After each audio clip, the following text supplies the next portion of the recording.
नमस्कार मित्रहरू सम्पूर्णमा आज फेरि पनि उपस्थित भइसकेको छु फायर फाइटिङ सम्बन्धी अथवा अग्नि नियन्त्रण सम्बन्धी विविध कुराहरू गर्नको लागि। आज हामी कुरा गर्नेछौँ फायर डाइनामिक्सको बारेमा। फायर डाइनामिक्स भनेको के हो भन्ने कुरा सबैभन्दा पहिला यसको बारेमा हामी कुरा गरौँ। फायर डाइनामिक्स भनेको एउटा आगोको व्यवहार बुझाउने विज्ञान हो, जसमा आगो कसरी सुरु हुन्छ, कसरी फैलिन्छ, कसरी एउटा कोठाभित्र लागेको आगोको विकास कस्तो हुन्छ र यो अन्त्यमा कसरी नियन्त्रण हुन्छ भन्ने कुराहरू यसमा बुझ्न सकिन्छ। र साथै यो फायर डाइनामिक्सको बारेमा बुझ्नाले एउटा कमान्डर अथवा फायर अफिसरलाई सही निर्णय, सुरक्षित प्रवेश तथा जोखिम मूल्याङ्कन गर्न सजिलो हुन्छ अथवा मूल्याङ्कन गर्न सक्छ। सबैभन्दा पहिला हामी कुरा गरौँ सुरुबाट। फायर डाइनामिक्समा सबैभन्दा पहिला हामीले बुझ्नुपर्ने हुन्छ फायर ट्रायङ्गल तथा फायर टेट्राहेड्रनको बारेमा। अब यो फायर ट्रायङ्गल भनेको के हो र फायर टेट्राहेड्रन भनेको के हो भन्ने कुरा छलफल गरौँ। फायर टेट्राहेड्रन भनेको योभन्दा पहिलाको पनि विभिन्न भिडियोहरूमा मैले कुरा गर्दै आएको थिएँ। फायर ट्रायङ्गल भन्नाले तीनवटा चिजहरू जसको रासायनिक प्रतिक्रियाबाट आगो लाग्न सुरु हुन्छ, जस्तै फ्युल, हिट तथा अक्सिजन, अर्थात् इन्धन, ताप र अक्सिजन। यो त भयो ट्रायङ्गल अफ फायर।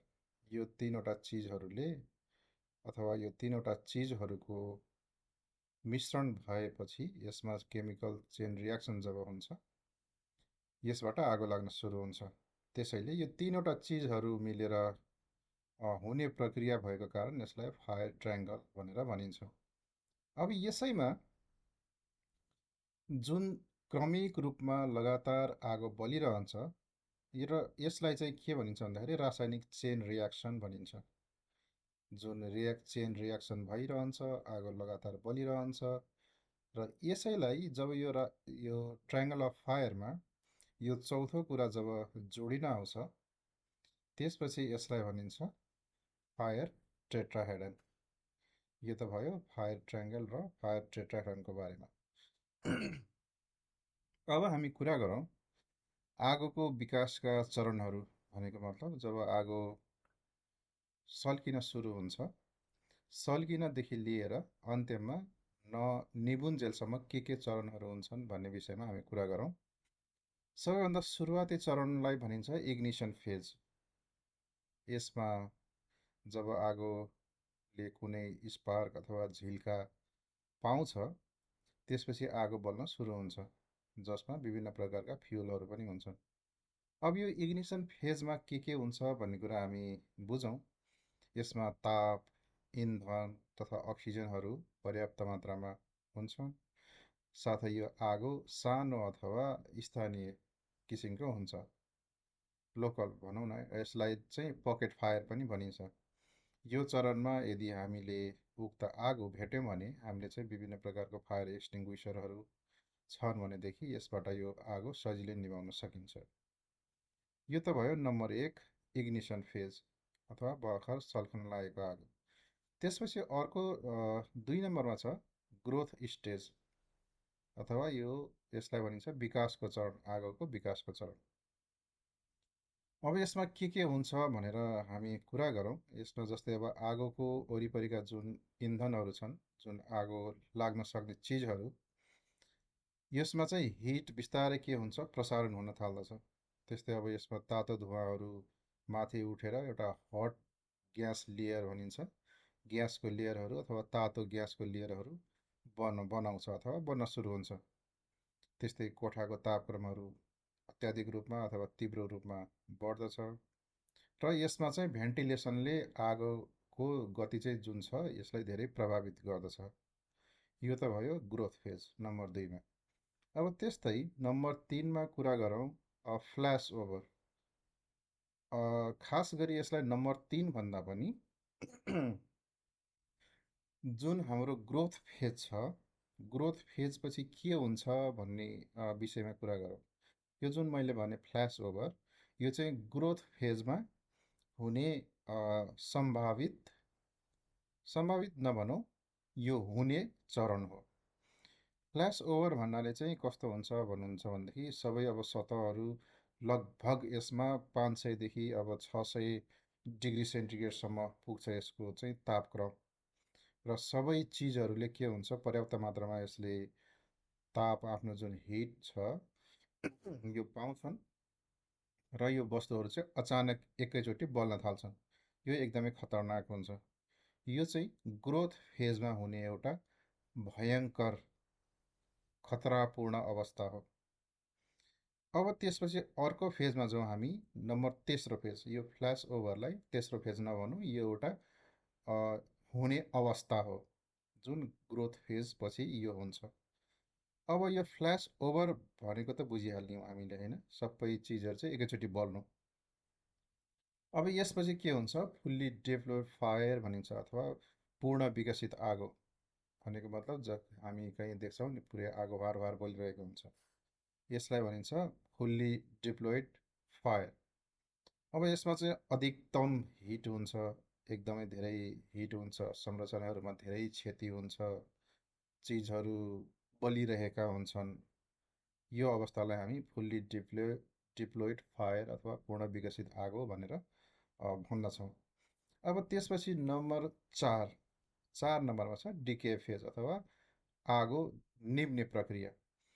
अब यसमा चाहिँ के हुन्छ भन्दा, या त इन्धन सकिन्छ, भनेको मतलब आगोले जुन जलाउनु पर्ने चिजहरू छ यो सकिन्छ, या त यदि रुमभित्र छ भनेदेखि अथवा कोठाभित्र छ भनेदेखि अक्सिजन सकिन्छ।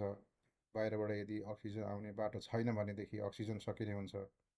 र यसमा चाहिँ धुवा अथवा यो जुन हिटहरू छ यो चाहिँ एकदमै घातक हुने गर्दछ। र अब यसमा अघि जस्तै हामीले ग्रोथ फेजमा कुरा गऱ्यौँ, ग्रोथ फेज पछि फ्ल्यास ओभर हुन्छ भनेर कुरा गरेको थियौँ भने, अब यो डिके फेजमा चाहिँ यदि कसैले झ्याल अथवा ढोका चाहिँ अनियन्त्रित रूपमा चाहिँ एक अचानकमा खोल्यो भनेदेखि चाहिँ ब्याकड्राफ्ट हुने सम्भावना बढी हुन्छ। सायद मैले ब्याकड्राफ्टको भिडियो पहिला पनि बनाएर हालिसकेको थिएँ होला। यदि छैन भने पनि ब्याकड्राफ्ट भनेको के बुझ्नुहोस् भन्दाखेरि, जब पनि अक्सिजनहरू कम भइरहेको रुममा अचानक कसैले ढोका खोल्यो भने यो जुन अक्सिजन नभएको ठाउँ छ यसले अत्याधिक रूपमा आफूले अक्सिजन सोच्छ, र सोचिसकेपछि त्यहाँ भएको ग्यास जुन छ यसलाई उकुस मुकुस भएर अचानक रूपमा बाहिर एउटा विस्फोटको रूपमा बाहिर निस्किन्छ। यसलाई भनिन्छ ब्याकड्राफ्ट। यो फायर फाइटिङको दौरानमा एकदमै खतरापूर्ण अवस्था हुन्छ। यसकारण फायर फाइटरहरूले ब्याकड्राफ्ट अथवा फ्ल्यास ओभर यसलाई राम्रो विचार गरेर मात्रै बिल्डिङभित्र इन्टर गर्नुपर्ने हुन्छ। अब त्यस्तै अब अर्को कुरा गरौँ, फ्युल कन्ट्रोल र भेन्टिलेसन कन्ट्रोल फायर भनेको के हो भन्ने विषयमा कुरा गरौँ। अब फ्युल कन्ट्रोल फायर भनेको, यसमा चाहिँ अक्सिजन प्रशस्त हुन्छ। जस्तै एउटा रुमभित्रकै कुरा गरौँ अथवा कोठाभित्रको कुरा गरौँ, यसमा अक्सिजन पर्याप्त हुन्छ। र जुन आगोको बल्ने प्रक्रिया छ यो प्रक्रिया चाहिँ इन्धनमा भर पर्छ। भनेको मतलब त्यहाँ के चिजहरू छन् बल्ने चिजहरू यसमा निर्भर हुन्छ। र यदि फ्युल यो अथवा यो बल्ने चिजहरू चाहिँ सकियो भने आगो बन्द हुन्छ, र यसलाई भनिन्छ फ्युल कन्ट्रोल फायर। त्यस्तै भेन्टिलेसन कन्ट्रोल फायर भनेको चाहिँ यसमा अक्सिजन कम हुन्छ तर इन्धनहरू धेरै हुन्छ। बस हामीले यो बुझ्नु पऱ्यो कि फ्युल कन्ट्रोल फायर भन्नाले फ्युल यदि सकिन्छ भने आगो निप्छ, र यसलाई फ्युल कन्ट्रोल फायर भनिन्छ। भेन्टिलेसन कन्ट्रोल फायर भनेको यदि त्यसमा अक्सिजन छैन र आगो निप्छ भने यो चाहिँ भेन्टिलेसन कन्ट्रोल फायर हो भन्ने बुझ्नु पर्दछ। आशा छ तपाईँहरूलाई केही ज्ञान तथा नलेजहरू भइरहेको होला। अब आगलागी भइरहँदाखेरि यसमा प्रमुख घटनाक्रमहरू के हुन्छन् भन्ने कुरामा छलफल गरौँ। अघि मैले भने फ्ल्यास ओभर र ब्याकड्राफ्टको बारेमा, जस्तै फ्ल्यास ओभर भनेको सम्पूर्ण कोठाहरू एकैचोटि बल्ने अवस्थालाई फ्ल्यास ओभर भनिन्छ। र त्यस्तै ब्याकड्राफ्ट भनेको चाहिँ अब अक्सिजन अभाव भएको कोठामा अचानक अक्सिजन प्रवेश हुँदा विस्फोट जस्तै एउटा अवस्थाको सृजना हुन्छ, यसलाई भनिन्छ ब्याकड्राफ्ट। फ्ल्यास ओभर र ब्याकड्राफ्टको बारेमा हामीलाई थाहा भयो। त्यसपछि आयो स्मोक एक्सप्लोजन। अब स्मोक एक्सप्लोजन भन्नाले चाहिँ इन्धन अथवा धुवाँ जुन छ यसले चाहिँ अत्याधिक इग्निसन टेम्परेचर पाएपछि एउटा विस्फोट हुने अवस्था हुन्छ। यसलाई चाहिँ स्मोक एक्सप्लोजन भनेर भनिन्छ। त्यस्तै गरी अर्को छ रोल ओभर अथवा फ्ल्यास ओभर। सबभन्दा पहिला रोल ओभर भन्नाले जब पनि कोठामा आगो लागिसकेपछि धुवाँको मुस्लोहरू जुन छ कोठाको माथिल्लो भागमा फैलिन्छ। र यो फ्ल्यास ओभर हुनुभन्दा अगाडि त्यो धुवाँको जुन मुस्लो छ यसमा चाहिँ केही आगोको लप्काहरू झिलिक्क झिलिक्क देखिने हुन्छ। यो चाहिँ फ्ल्यास ओभर हुनुभन्दा केही सेकेन्ड अगाडि हुने एउटा अवस्था हो। यसलाई चाहिँ हामी फायर फाइटिङको एउटा टर्मिनोलोजीमा चाहिँ यसलाई रोल ओभर भनिन्छ।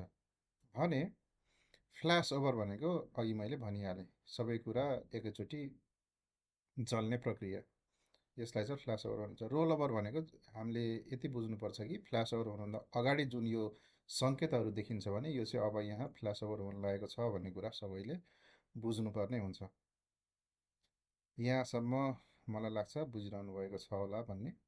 अब त्यस्तै अर्को टपिकतिर जाउँ हामी। यसमा चाहिँ अब हिट कसरी ट्रान्सफर हुन्छ भन्ने कुरा गरौँ, अथवा ताप स्थानान्तरणका प्रकारहरू नेपालीमा भन्दाखेरि। यो प्रायःजसो सबैले थाहा पाइरहेकै कुरा हो। तिनवटा तरिकाबाट अथवा तिनवटा प्रक्रियाबाट हिट ट्रान्सफर हुन्छ जहिले पनि। नम्बर 1 कन्डक्सन, नम्बर 2 कन्भेक्सन र नम्बर 3 रेडिएसन। अब ठोस पदार्थ मार्फत चाहिँ एक ठाउँबाट अर्को ठाउँमा ताप प्रसारण हुन्छ भनेदेखि ठोसदेखि ठोसमा ताप प्रसारण हुन्छ भने यसलाई कन्डक्सन भनिन्छ। र तातो ग्यासहरू माथि फैलेर यदि ताप प्रसारण हुन्छ भने यसलाई कन्भेक्सन भनिन्छ। र कुनै पनि तातो सतहबाट नजिकका वस्तुमा ताप सर्ने भनेको यदि यसमा चाहिँ यसमा के हुन्छ भन्दाखेरि ग्यासको अथवा हावाको आवश्यकता हुन पनि सक्छ नहुन पनि सक्छ, यसलाई चाहिँ रेडिएसन भनेर भनिन्छ। यो ताप प्रसारणका प्रकारहरू तिनवटा भइहाल्यो, कन्डक्सन, कन्भेक्सन र रेडिएसन। त्यस्तै अब अर्को विषयमा कुरा गरौँ, जुन अहिले हाम्रो आधुनिक किसिमको आगोका चुनौतीहरू। हिजोआजको जुन आगो फैलिने अथवा आगलागी हुने तरिकाहरू पहिलाको कन्भेन्सनल आगलागीभन्दा केही फरक भएका छन् अहिले, जसमा चाहिँ छिट्टो आगो फैलिने, अत्याधिक तातो हुने, त्यस्तै विषालु धुवाँहरू उत्पादन हुने गर्दछ पहिलाको परम्परागत आगोभन्दा अहिलेको आगलागीहरूमा। यसको कारणहरू चाहिँ के हुन्छ भन्दाखेरि जस्तै अब सिन्थेटिक सामग्रीहरू प्रयोग गर्ने, घरहरूमा चाहिँ अब एयर टाइट घरहरू बन्ने, त्यस्तै भेन्टिलेसनहरू कम हुने, यो कारणले गर्दाखेरि चाहिँ आगो छिटो फैलिने, अत्याधिक तातो हुने र विषालु ग्यासहरू धेरै उत्पादन हुने गर्दछ। अब यो चिजहरू हामीले किन सिकिरहेका छौँ, किन कुरा गरिरहेका छौँ भन्दाखेरि जहिले पनि फायर फाइटिङ गर्दाखेरि यो कुराहरू हामीले थाहा पाउनुपर्ने हुन्छ। अब यो हामीले फायर डाइनामिक्सको बारेमा बुझ्यो भनेदेखि के कुराहरू फाइदा हुन्छ भन्दाखेरि कहिले यसमा फायर फाइटरहरूले र फायर इन्सिडेन्ट कमान्डरले पनि के फाइदा पुर्याउँछ भन्दा कहिले भेन्टिलेसन गर्ने अथवा कहिले नगर्ने भन्ने कुरा उसले मूल्याङ्कन गर्न सक्दछ। र त्यस्तै कतिखेर एट्याक गर्ने भन्ने कुरा पनि उसले सोच विचार गर्न सक्दछ। त्यस्तै अब स्मोक रिडिङ भनिन्छ, जस्तै धुवाँलाई पढेर आफ्नो जुन जोखिम छ यसलाई मूल्याङ्कन गर्न सकिन्छ। त्यस्तै अब फ्ल्यास ओभर तथा ब्याकड्राफ्टहरू कतिखेर हुन सक्छ त भन्ने कुरा एउटा उसले जान्दछ। र आफ्नो टोलीलाई कसरी सुरक्षित राख्ने भन्ने कुरो पनि जान्दछ। र त्यसकारण यो फायर डायनामिक्सको बारेमा बुझ्न धेरै नै आवश्यक छ। अब यस्तै हामी कुरा गरौँ स्मोक रिडिङ अथवा धुवाँ पढ्ने कलाको बारेमा। यो चाहिँ हामीले कुरा गऱ्यौँ, धुवाँबाट पनि अब हामीलाई थाहा हुन्छ कि यो कुन अवस्थामा गइरहेको छ, अथवा यसलाई dynamic risk dynamic risk assessment पनि भनिन्छ। यो चाहिँ क्रमागत रूपमा रिस्क चाहिँ परिवर्तन भइरहन्छ र यस्तै यो धुवाँबाट पनि हामीले चाहिँ यसको रिडिङ गरेर अब के हुनेवाला छ भन्ने कुरा हामीले चाहिँ प्रेडिक्ट गर्न सक्छौँ, अथवा भविष्यवाणी टाइपको एउटा एसेसमेन्ट गर्न सक्दछौँ। जस्तै अब धुवाँको रङले हामी के कुरा थाहा पाउन सक्छौँ भन्दाखेरि यसको ताप कति छ अथवा यसको इन्धनको प्रकार के हो भन्ने कुरा रङबाट थाहा पाउन सक्छौँ भने, अब धुवाँको गति अथवा स्पिडबाट चाहिँ यसको दबाव कति छ र यसको हिट कति छ भन्ने कुरा चाहिँ हामीले थाहा पाउन सक्छौँ। त्यस्तै अब धुवाँको घनत्व कति बाक्लो अथवा पातलो छ, यसबाट चाहिँ अब यसभित्र इन्धन के कति छ भन्ने कुरा अनुमान लगाउन सक्दछौँ। अब त्यस्तै परिमाण पनि थाहा पाउन सकिन्छ धुवाँबाट। जस्तै आगोको आकार, अब यो कति घना छ, कति कालो छ, यो छिट्टो चलिरहेको छ या के छ भन्ने कुरा परिमाणहरू यसबाट थाहा पाउन सकिन्छ स्मोक रिडिङ अथवा धुवाँ पढ्ने कलाबाट। छोटकरीमा यही नै थियो फायर डाइनामिक्सको बारेमा। आज केही नयाँ कुरा सिक्नुभएको होला अथवा केही रिफ्रेसमेन्ट भयो होला भन्ने आशा गरेको छु। आजको लागि बिदा दिनुहोस्। नमस्कार।